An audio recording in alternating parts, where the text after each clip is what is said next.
momento, por Radio TGAC, La Voz de Colomba, 99.1 FM, escucharás Diálogos Ciudadanos. Entrevistas con invitados importantes para conocer sobre temas sociales y de cultura política que formarán e informarán a los ciudadanos guatemaltecos. Gracias a su presentador, Edgar Estrada. Y gracias al Centro de Investigación para la Prevención de la Violencia en Centroamérica, CIPREVICA. También puedes escucharlo por radio en línea a través del link www.fejer.org/Colomba. Somos viento, somos sol y sueños multicolor. Somos este norte, sur y oeste. Somos historia, lienzo y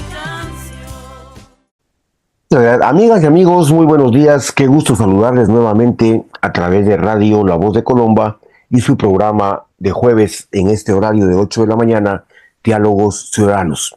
Es un verdadero gusto estar nuevamente con ustedes. Ya hoy, jueves 19 de diciembre, a pocos días de terminar este año, que ha sido un año que seguramente en esta época todas y todos hacemos algunas reflexiones sobre lo que hemos sembrado, ya lo que hemos cosechado, y también un poco proyectarnos hacia lo que será el próximo año 2025.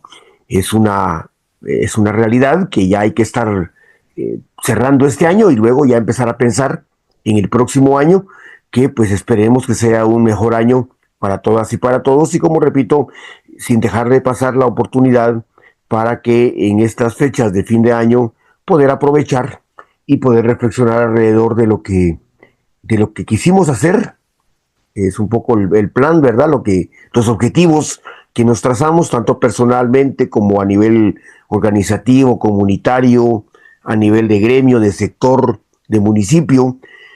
Fue un año de nuevo gobierno nacional, de nuevos alcaldes, de nuevos diputados a nivel del país, pero también seguramente la vida cotidiana de cada una y cada uno de ustedes pues continúa.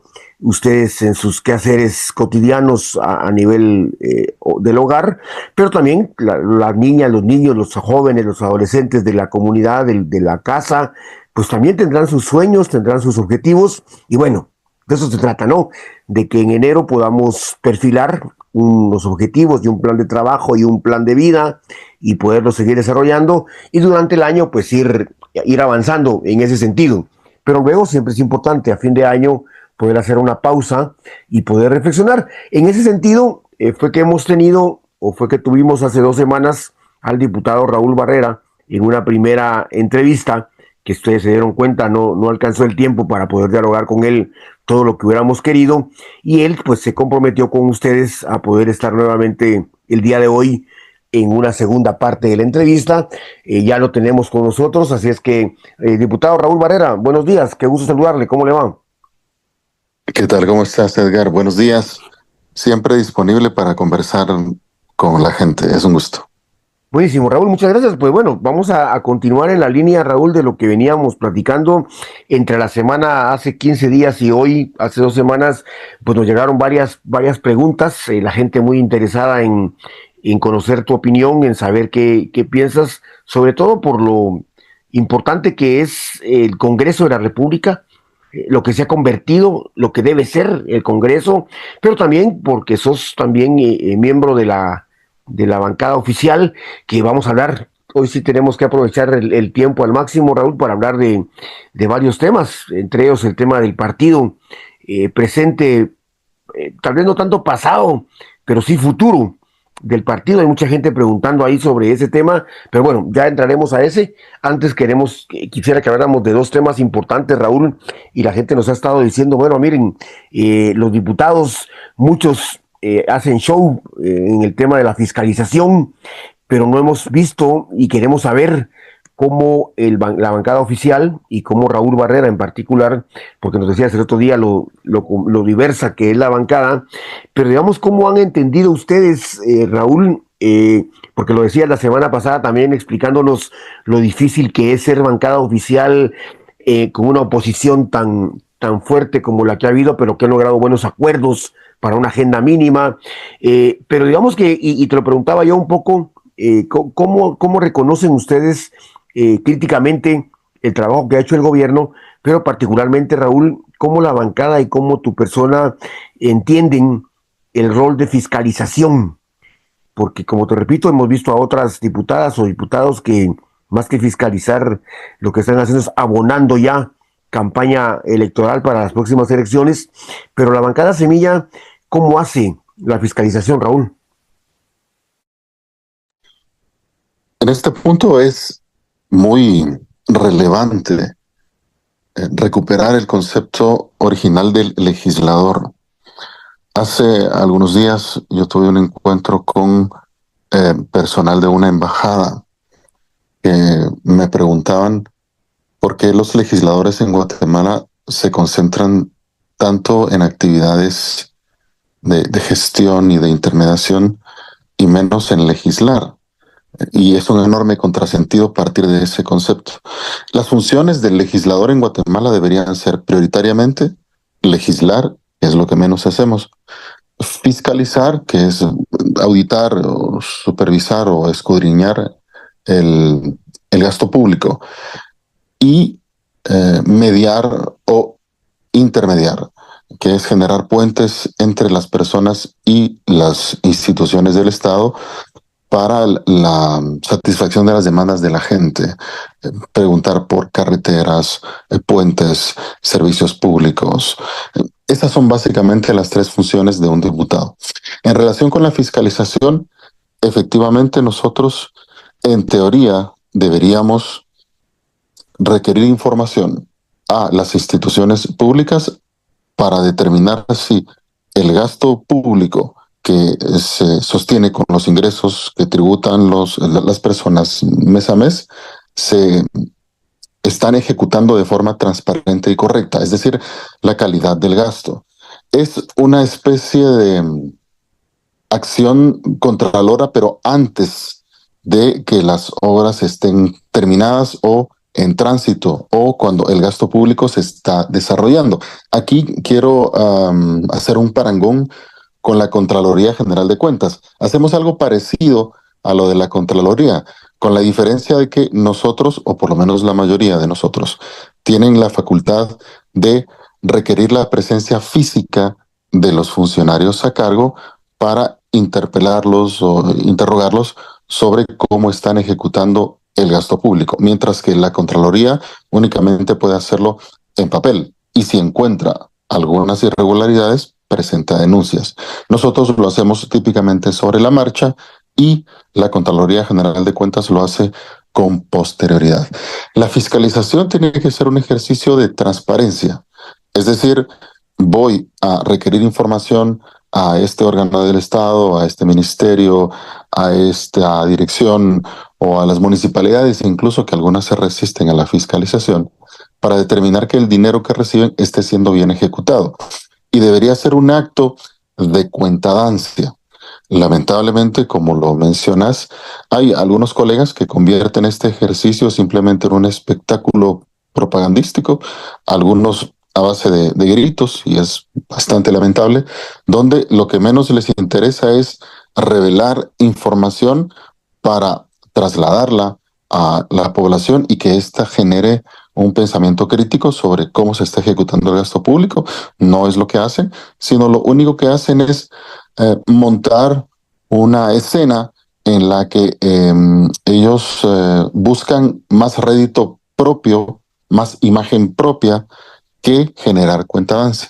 Esto ha sido muy frecuente en el Congreso desde hace algunas legislaturas. La gente se ha dado cuenta de eso y afortunadamente los electores son cada vez más críticos, son más exigentes y eso es bueno. Buena parte de la población ha sabido distinguir a el legislador que fiscaliza porque quiere generar cuentadancia de el que solo quiere generar espectáculo. Y creo que la población, por lo menos en el último ejercicio electoral, castigó a quien solo se dedicaba al espectáculo y creo que premió a quien vio que tenía la posibilidad de generar cuentadancia. Nosotros en el Congreso somos 23 diputados de gobierno, de los cuales 18 representamos algún distrito y 5 son de lista nacional. Todos tenemos facultades de fiscalización, pero nosotros suscribimos un acuerdo político interno, nos pusimos de acuerdo cuando estábamos planificando nuestra acción política en este periodo 2024-2028 y por eficiencia tomamos la decisión de que no todos deberíamos hacer de todo, sino que deberíamos concentrarnos en desempeñar la función para la que tenemos más talento, más vocación o estamos más preparados. ¿Los diputados pueden hacer de todo? Sí, pero el que mucho abarca, aprieta muy poco. Algunos buscan abarcarlo todo y no aprietan nada. Y de lo que se trata en este cargo es de apretar y apretar bastante, de ser muy efectivos. Razón por la cual algunos colegas diputados están volcados a la fiscalización y lo hacen muy bien. Es el caso, por ejemplo, de la diputada Laura Marroquín del Distrito Central, y otros colegas diputados son bastante más efectivos en la gestión o en la intermediación. Y aquí puedo citar el caso de la doctora Brenda Mejía, también del Distrito Central, quien hace un magnífico trabajo de intermediación en este distrito. Y otros tenemos bastante más desarrollada la vocación de la gestión política parlamentaria, que es la búsqueda de los votos en el Congreso para que las cosas se aprueben, o la legislación, que es el presentar proyectos de ley para rectificar los decretos, los marcos jurídicos que son la base que permiten garantizar los derechos y libertades a la población y que generan condiciones para la prestación de los servicios públicos. Es mi caso particular. Yo me creo bastante más apto y con más vocación para presentar proyectos de ley de reforma, de derogación o de creación de nuevos cuerpos legales. Y de esa cuenta es como estamos divididos en la bancada para prestar un mejor servicio público. Algunos fiscalizan, otros intermedian o gestionan y otros hacemos propuestas de ley, construimos propuestas de ley para impulsar la reforma política, que es nuestro principal mandato. Buenísimo, Julio. Perdón, Raúl, gracias por compartirnos y por contarnos esta información. La gente pregunta mucho y nos has contado ya cómo se han organizado internamente para que la gente también pueda identificar el rol que cada uno de ustedes y organizadamente han asumido. Y en este último punto, Raúl, justo el que mencionas, si era el segundo tema antes de ir al receso de la pausa de Radio La Voz de Colomba, que me gustaría platicar contigo, y porque aquí en la radio hemos dado seguimiento más o menos desde el mes de julio. Yo sé que antes propusieron ustedes la iniciativa de ley, me corregís por favor, si es la 6430, que modifica, ya nos vas a contar un poco porque creo que sos el ponente, el experto y el que ha hecho bastante estudio alrededor de esta propuesta de ley, que es modificar de 14 a 16 años el consentimiento. Y te digo, y de una vez te planteo cuál ha sido nuestro argumento. Hemos hablado con médicos forenses, una médica encargada de la clínica de Cuilapa de atención a víctimas de violencia sexual, sobrevivientes de violencia sexual, con abogado, el abogado de Asociación Alianza. Te digo, te menciono porque así ha sido el programa y así lo hemos hecho. Hemos platicado también con una psicóloga hondureña y todos alrededor del tema de la violencia sexual, que fue el periodo que hablamos durante el mes de junio. Tuvimos alrededor de 6, 7 programas seguidos hablando del tema, porque además sí predica, pues realmente en realidad a lo que deberíamos dedicarnos es a la prevención de la violencia, y en este programa aprovechamos el espacio. Te lo planteo, Raúl, y de una vez te dejo la duda, porque te he escuchado varias veces hablar del tema. Sos el que ha propuesto la ley inicialmente también, saber cómo va, que eso sería la última parte de la pregunta, pero ¿por qué 16 y no 18, Raúl? Si realmente lo que se quiere es dignificar la vida de las niñas, niños y adolescentes, en este caso de adolescentes cuando ya tienen 15, 16, 17 años, no es lo mismo, no es terrible, no es aberrante, como bien lo decís, una niña de 16 años y una de 17, digamos. ¿Por qué solo subirlo 2 años y no hasta mayoría de edad, que serían los 18? Contanos en qué consiste la ley. Mucha gente no conoce esa iniciativa, entonces a lo mejor aprovechamos para que nos contés en qué va la iniciativa de modificar de 14 años el consentimiento, y luego cómo ha sido todo el manejo en el Congreso y en qué parte va ahora la ley. Aprecio mucho que hablemos de este asunto que me parece el más prioritario de todos los que estamos tratando. Cada uno de los diputados tiene una jerarquización diferente de los problemas del país. Si le preguntamos a una persona en la calle, ¿cuál es el problema más grave que tiene Guatemala? Cada persona tendrá una respuesta distinta. Eh, los que no tienen trabajo dirán, bueno, es la cuestión económica, es el factor empleo, porque le cuesta mucho subsistir, tienen problemas para mantener a su familia, para poner 3 platos de comida en la mesa todos los días. Los que tienen trabajo y están bien, podrían decir, es la inseguridad, porque tengo un negocio, me están extorsionando. Los que tienen trabajo, no tienen problemas económicos y viven en sectores seguros, van a decir, el problema es la contaminación o es la burocracia, cualquier cosa. Es decir, dependiendo de a quién le formules la pregunta, la persona va a decir que el problema más grave de Guatemala será uno o será otro. Pero todos en común, todos en lógica, tenemos una lista general de los problemas más graves de Guatemala. Y en términos generales son la economía, la pobreza, la violencia, la contaminación o la corrupción. Y yéndonos al detalle, cuando a mí me preguntaron hace muchos años, ¿usted por qué quiere ser diputado? Mi respuesta fue bastante simple. Quiero contribuir a la solución de los problemas nacionales. ¿Y cuáles son esos problemas nacionales? Y en la cúspide de las más grandes urgencias que tiene este país, en la cúspide de las necesidades de Guatemala, está proteger a los niños, niñas y adolescentes.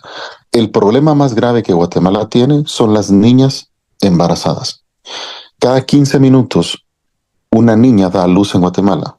Una menor de edad se convierte en madre en Guatemala cada 15 minutos. Pensar en esa cifra es devastador, es catastrófico, hiela la sangre, los huesos, la piel, petrifica a las personas el concepto de que cada 15 minutos una menor de edad está alumbrando en Guatemala, se está convirtiendo en mamá.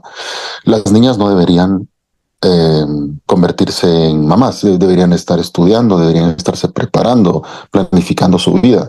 Las niñas madres son una catástrofe en Guatemala, son una crisis humanitaria y los factores que generan que haya tantas niñas embarazadas en Guatemala son muchos, pero fundamentalmente dos. El primer factor es cultural y el segundo factor es eminentemente legal. El cultural es el resultado de que desafortunadamente todavía hay amplios sectores del país donde a las niñas se empieza a empujárselas a que formalicen una relación con alguien desde que tienen 12, 13 o 14 años, en la creencia de que si llegan a los 18 o 20 años y todavía no se han casado o no son madres, ya van tarde. Eso les dicen, desafortunadamente. Y en muchos hogares, tristemente, las niñas de 13 o 14 años empiezan a ser vistas como una carga y algunas personas, con el propósito de liberarse de esa carga, entre comillas, las impulsan, las empujan a formalizar relaciones con otras personas y les destruyen la vida. Entonces, lejos de garantizarles condiciones para el pleno desarrollo, para que, siendo adultas, decidan qué camino quieren tomar, el contexto cultural en muchos sectores del país las empuja a una maternidad prematura y que es catastrófica. No es normal, Edgar, que una niña esté embarazada. Es un desastre. Ese es el factor cultural. Pero aquí es determinante el factor legal. Y el factor legal es el que nosotros desde el Congreso podemos corregir. Hay un gravísimo defecto en la ley penal. Mucha gente pensaría que es ilegal o que está prohibido tener relaciones sexuales con menores de edad. Desafortunadamente no es así. Un grave defecto en el Código Penal que subyace en nuestra legislación desde el año 2009 permite que los adultos tengan relaciones sexuales con niños y con niñas que ya cumplieron 14 años. Esto hay que decirlo, hay que repetirlo, hay que explicarlo y hay que reiterarlo porque es increíble. Es difícil de creer que un Estado permita que adultos tengan relaciones sexuales con niños y niñas que han cumplido apenas 14 años. Este es el gravísimo defecto que busca corregir la iniciativa de la que soy el principal ponente y que he impulsado después de un largo proceso democrático de construcción desde el mes de abril de este año. El problema surgió en el año 2009 cuando se crea la Ley contra la Violencia Sexual, Explotación y Trata de Personas, que es una ley muy importante, es un instrumento muy poderoso y muy útil para proteger la integridad física, sexual y moral de los niños, niñas y adolescentes. Pero un error de los proponentes, un error de los diputados que aprobaron ese decreto en el año 2009, fijó en 14 años la edad mínima de consentimiento sexual. La edad mínima de consentimiento sexual es aquella a partir de la cual el Estado reconoce la capacidad de las personas de dar su consentimiento para tener relaciones sexuales. Entonces, cuando por un error en el año 2009 se fija en 14 años la capacidad de los niños y adolescentes de prestar consentimiento, se habilita a cualquier persona de 40, 50, 60 años, de cualquier edad, de tener relaciones sexuales con niños y niñas de 14 años cumplidos de forma perfectamente legal. Es decir, un error de legislación en el año 2009 permite que adultos de cualquier edad tengan relaciones sexuales con niños y niñas cuando estos cumplen 14 años porque los habilita para dar su consentimiento. Esto que genera que hoy cualquier persona de 50 años puede tener una novia, entre comillas, de 14 años, tiene relaciones sexuales con ella de forma consensuada o autorizada entre ellos en apariencia, y esta relación, a la luz de la ley vigente, la ley que está vigente hoy, es legal. Es prácticamente el reconocimiento de la pedofilia, de la pederastia, perdón.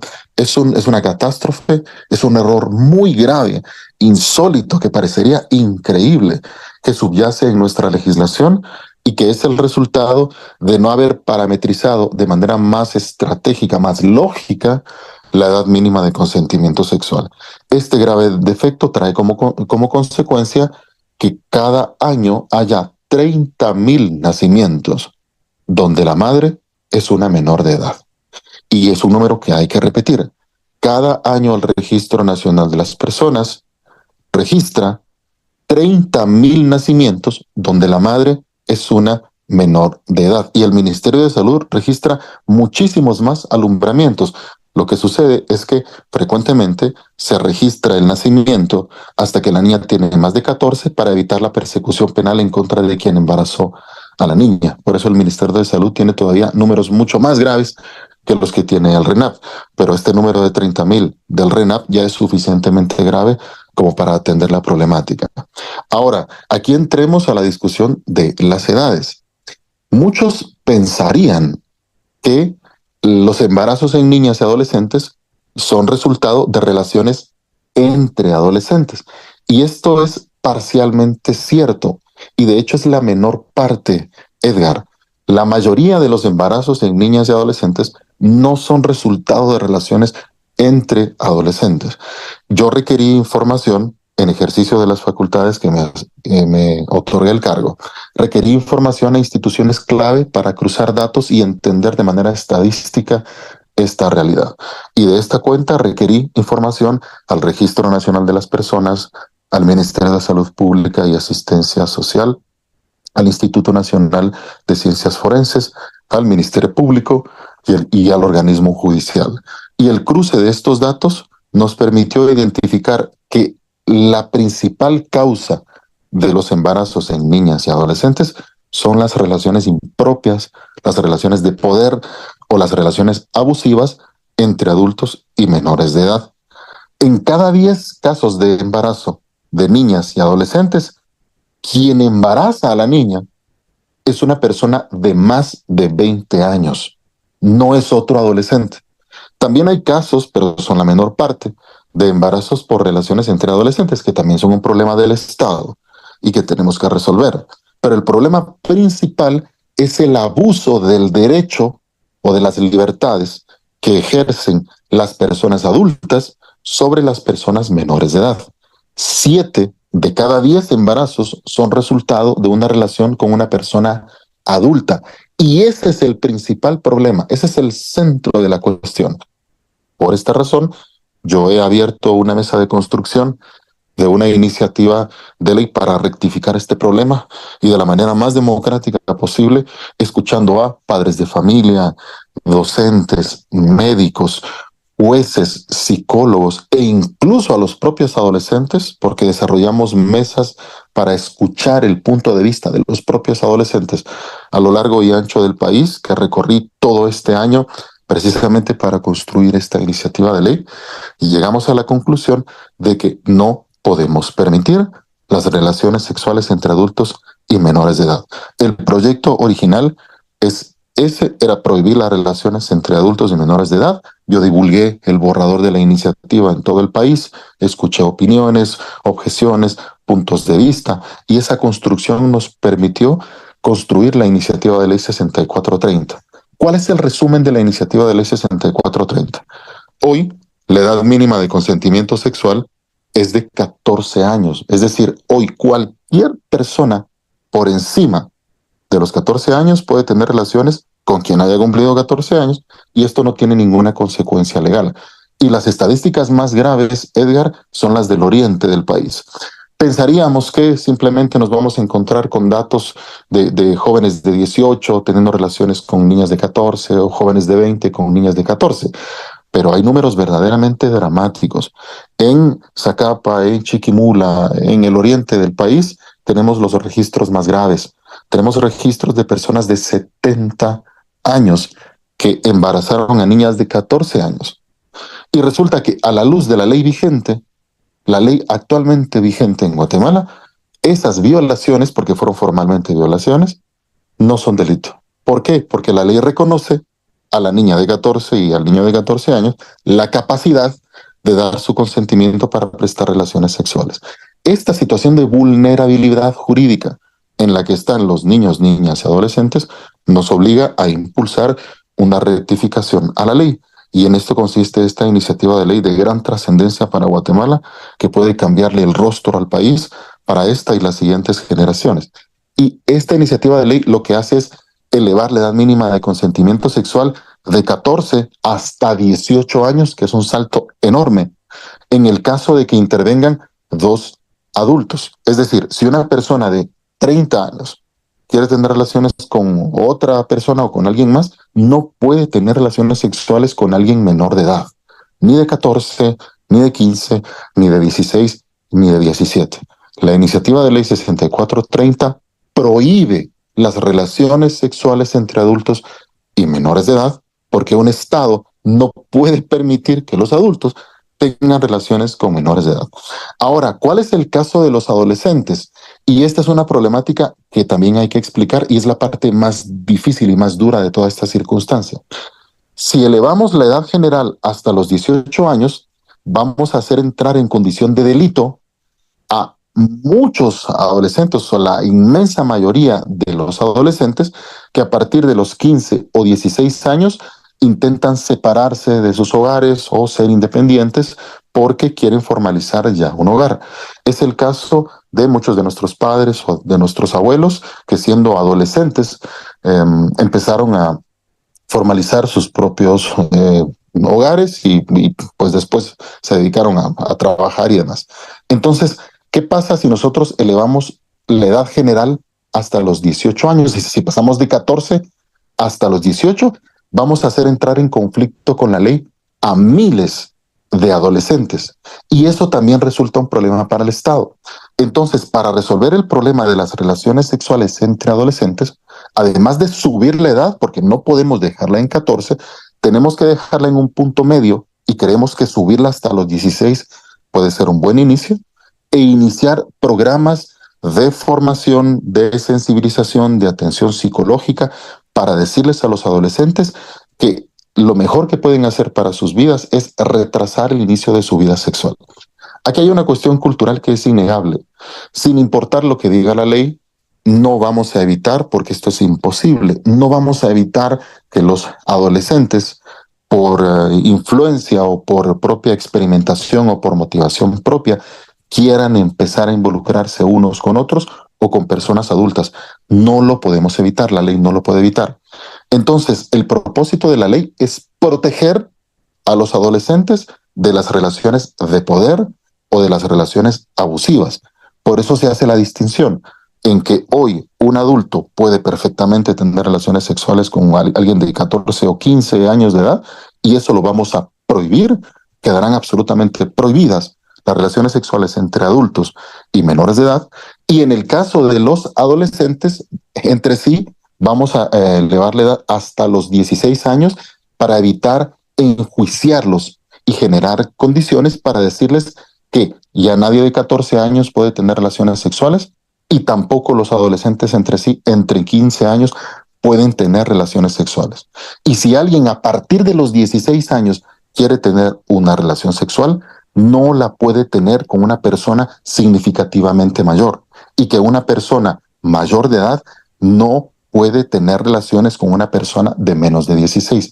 Si dos personas de 16 años cumplidos de manera consciente quieren involucrarse entre sí, es un problema que tenemos que resolver desde la psicología, desde la asistencia social, desde los programas educativos, pero no podemos elevarlos a la categoría de criminales, como sí podemos decir que es un criminal alguien de 50 años que se involucra con una persona de 16 años. Es decir, si una persona de 50 se involucra con una de 16, es un criminal. Pero dos adolescentes de 16 años cumplidos que se involucran entre sí no pueden ser tratados como criminales. Esta es la distinción que hace la ley, cuyo espíritu principal es proteger a los adolescentes de las relaciones impropias y elevar a la categoría de violación y de delito las relaciones sexuales entre adultos y menores de edad, subiendo la edad mínima de consentimiento sexual hasta los 18 años cuando interviene un adulto. Y si los intervinientes son adolescentes, elevamos la edad de 14 hasta 16 años para evitar criminalizar o enjuiciar a todos los adolescentes y darles un tratamiento diferenciado a el tratamiento carcelario o penal.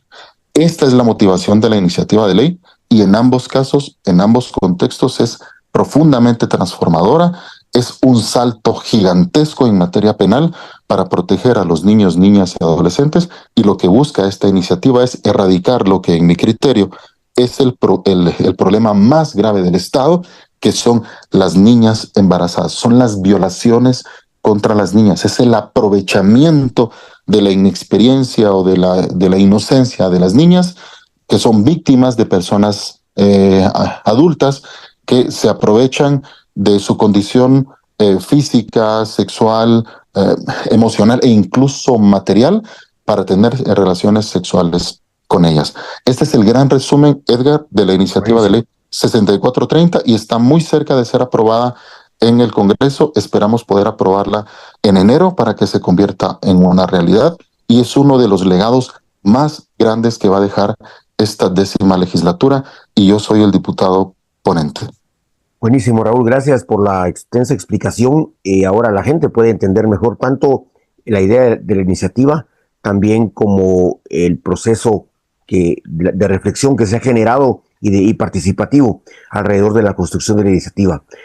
Vamos a platicar sobre eso más adelante, Raúl, pero agradezco mucho tu intervención. Amigas y amigos, vamos a ir a la pausa comercial del medio tiempo en Radio La Voz de Colomba y en su programa Diálogos Ciudadanos. No pierda la sintonía, que regresamos a la segunda parte y final de este diálogo con el diputado Raúl Barrera. Ya regresamos. Amigas y amigos, gracias por mantener la sintonía de Radio La Voz de Colomba y su programa Diálogos Ciudadanos. Esta mañana, en la segunda parte de una entrevista que ya comenzamos hace 15 días con el diputado Raúl Barrera, me están para escribirme, para decirme, preguntarle por el salario. Pues ahora les invitamos a que ustedes escuchen en YouTube de Ciprevica. Ahí está ya la entrevista que hicimos con el diputado Raúl Barrera hace 15 días.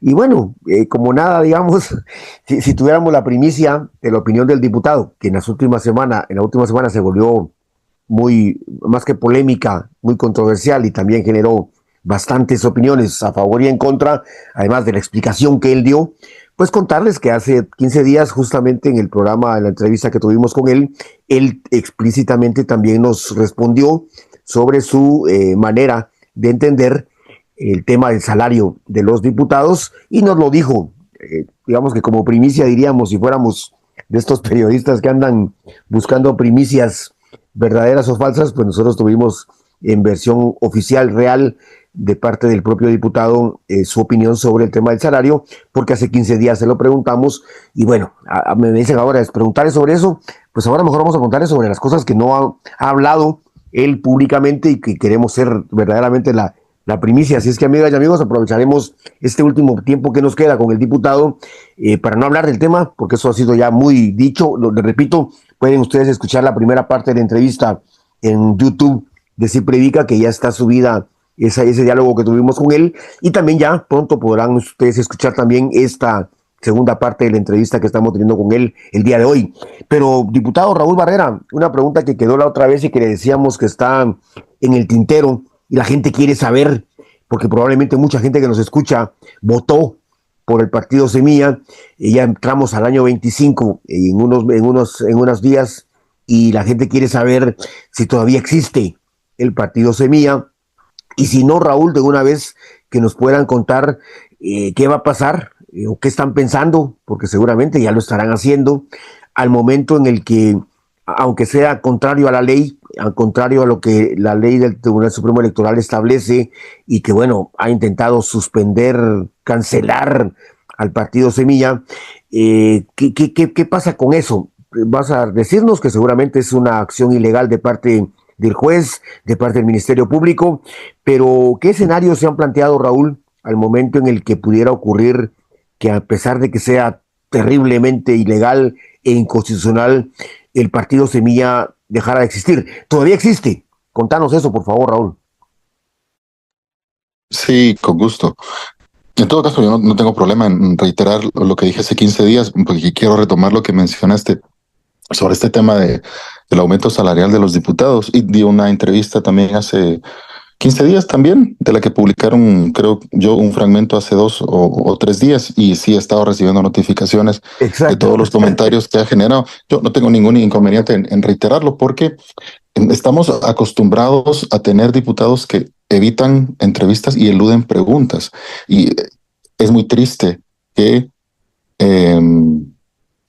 no tengamos la claridad de explicar cómo funciona el Congreso de la República y los problemas del país, y que para muchos diputados sea muy cómodo esquivar las entrevistas o eludir las preguntas. No es mi caso. Yo tomé la decisión de responder siempre y no tengo ningún inconveniente en reiterar lo que he dicho desde hace varios años. En el Estado hay un enorme problema con los salarios públicos. No están parametrizados y todos son arbitrarios. Hay que empezar a homologarlos y estandarizarlos, y sobre todo vincularlos con el salario mínimo. Si un salario público va a subir, primero tiene que subir el salario mínimo. Es decir, hay que vincularlo para que los salarios públicos en las esferas de poder del Estado, sobre todo, estamos hablando de altos funcionarios, estén vinculados con el salario mínimo para que lo jalen hacia arriba. Si sube el salario de un ministro, de un magistrado, tiene que subir necesariamente el salario mínimo. Tienen que estar parametrizados y vinculados unos con otros. Pero antes de hacer esa vinculación, primero tenemos que hacer una estandarización. Todos los altos funcionarios deberían ganar exactamente el mismo salario. Los funcionarios que tienen las mismas calidades o prerrogativas. Entonces, lo primero que tenemos que hacer es estandarizar salarios. Después tenemos que hacer una vinculación con el salario mínimo. Y por último, tenemos que fijar techos. Y eso va a ser lo más difícil, porque la Constitución, que ha sido mal utilizada, ha generado garantías indebidas en favor de personas que han abusado de estos derechos. Voy a poner como ejemplo el propio Congreso. En el Congreso hay una persona que gana 80,000 quetzales. Es una señora que tiene más de 80 años y que está en el área de contabilidad del Congreso. Es absurdo. Y como la señora no se quiere jubilar, no la podemos obligar, porque su derecho es trabajar hasta que tenga fuerzas. Y si la liquidamos, la liquidación sería escandalosa. Entonces la señora adquirió en algún momento el derecho de cobrar 80,000 quetzales, y resulta que no podemos regularizar eso. No podemos bajarlo. Tenemos que reformar la Constitución. Entonces es un asunto muy amplio, muy grande. Y lo que dije en una entrevista, bueno, en la entrevista que tuve en este valioso espacio hace 15 días, es que hay diputados que tienen recursos propios suficientes para hacer trabajo territorial y para estar con la gente, muchas veces para engañar a la población, y esos diputados tienen ventaja sobre los que no tienen recursos. Entonces, el salario de los diputados debe ser pensado en función no de los malos diputados que solo quieren enriquecerse, sino de los buenos que necesitan herramientas para trabajar, para estar con la gente y para satisfacer demandas locales. Es necesario que un diputado sea financieramente independiente para no depender ni de farmacéuticas, ni de constructoras, ni de donantes privados que condicionen su acción política. Y que lo mejor que le podría suceder a la democracia es que un diputado tenga recursos propios que le permitan recorrer el país y rendirle cuentas en el terreno a toda la población. Y con esa lógica tiene pleno sentido el determinar si lo que los diputados reciben en nómina les alcanza para ese propósito. El salario de los diputados no es para que los diputados mantengan un alto estilo de vida, para que se vayan de viaje y se llenen de lujos. El salario de los diputados es para que los diputados trabajen. Si nosotros queremos que los diputados sean más cercanos a la población, lo mejor que podríamos hacer es abrir la discusión de qué recursos tienen para ello.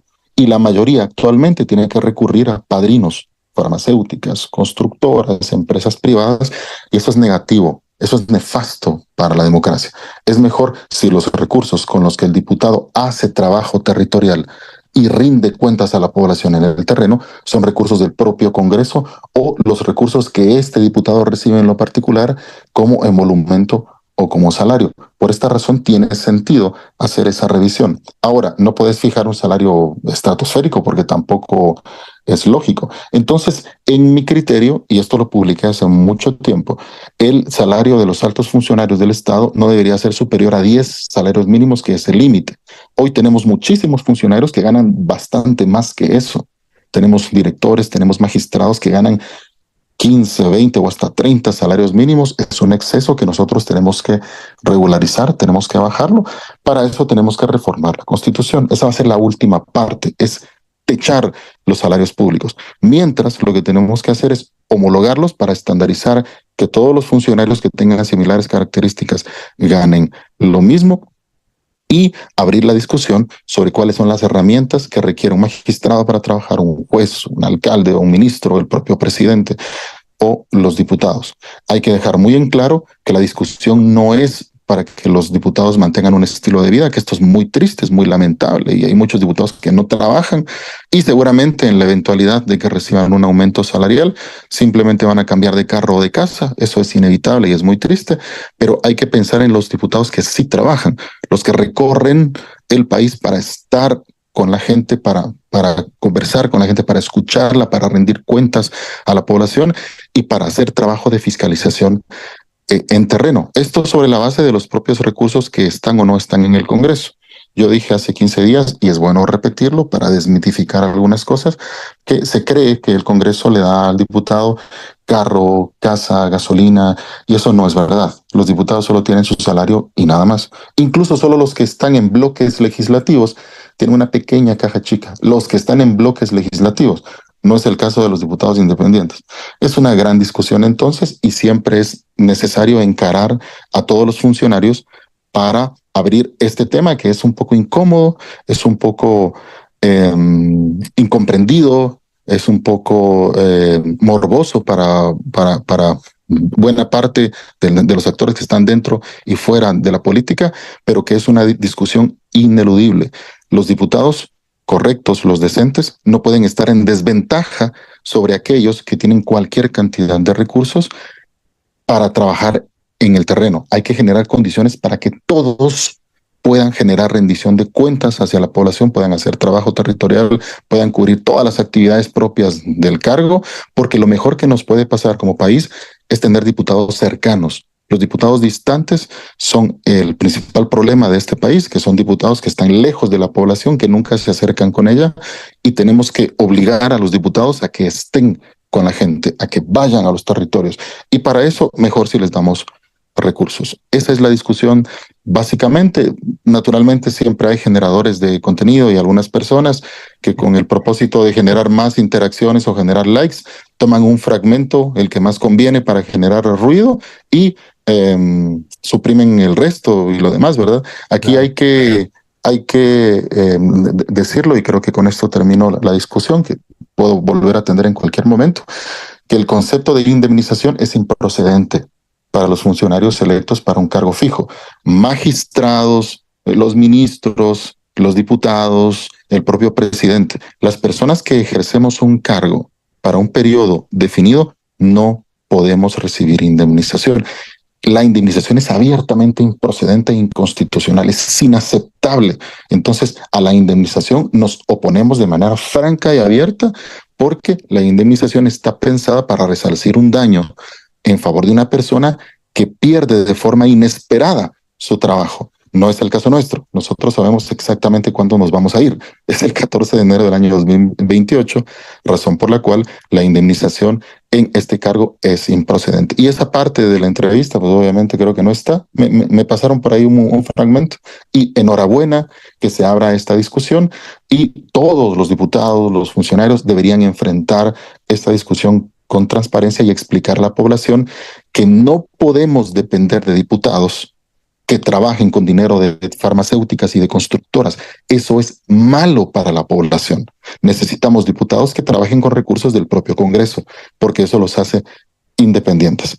Es básicamente lo que creo que vale la pena aclarar, y siempre, siempre, siempre voy a responder esta pregunta, porque yo tomé la decisión de no eludir entrevistas, no esquivar preguntas, porque yo ejerzo un cargo y mi obligación es responder a la población, y siempre lo voy a hacer, Edgar.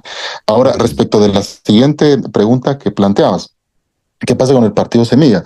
El Partido Semilla nos costó fundarlo, y no es posible que un juez lo quiera suprimir por su propio capricho o por haberse coludido con fiscales delincuentes. Esto es inaceptable. Nosotros hemos hecho un ejercicio de rectificación de la ley contra la delincuencia organizada para impedir que un juez en el futuro suprima organizaciones políticas, porque esto solo lo pueden hacer los magistrados del Tribunal Supremo Electoral, pero desafortunadamente hubo una serie de resoluciones que fueron emitidas antes de la entrada en vigencia de esta reforma a esta ley, y estamos a la espera de que la Corte de Constitucionalidad nos dé la razón.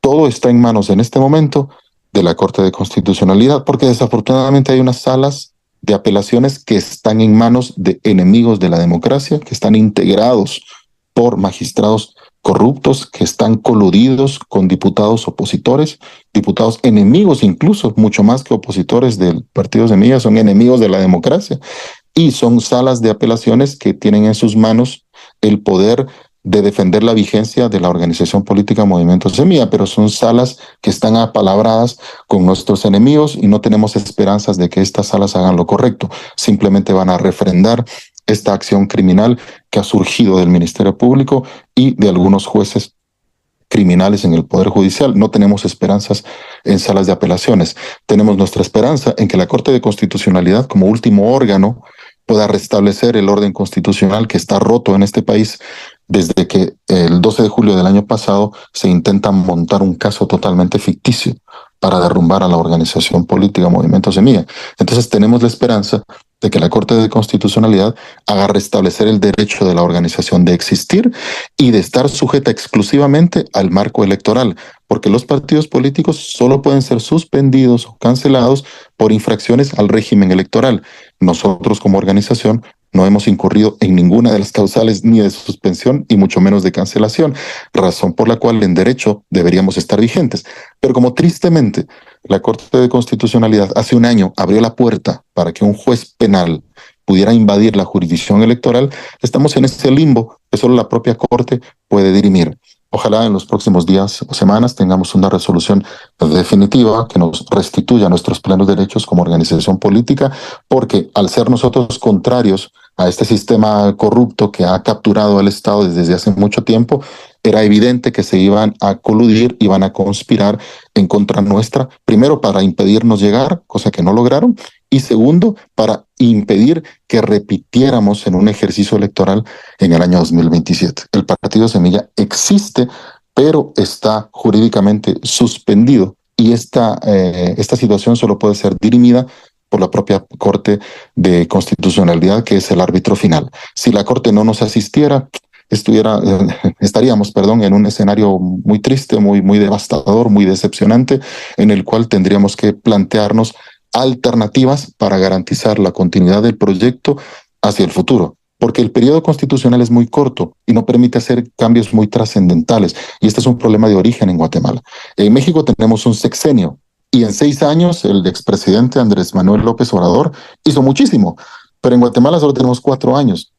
Y desde que el funcionario toma posesión del cargo, está pensando automáticamente en su reelección, y esto no debería ser así. Debería dedicarse los primeros 4 o 5 años a trabajar, a dar los mejores resultados a la población, y solo en el último año o los últimos 2 años empezar a pensar en la reelección. Pero aquí tenemos diputados, ministros o funcionarios que apenas comienza el periodo y ya están pensando en su reelección y solo piensan en eso y se olvidan de prestar un servicio público. Es un problema de origen que tenemos que resolver desde la Constitución. Entonces, si en mis manos estuviera, yo restituiría lo que alguna vez tuvimos en Guatemala, que fue un sexenio. El periodo del expresidente Juan José Arévalo Bermejo fue de 6 años, por eso se logró hacer tanto.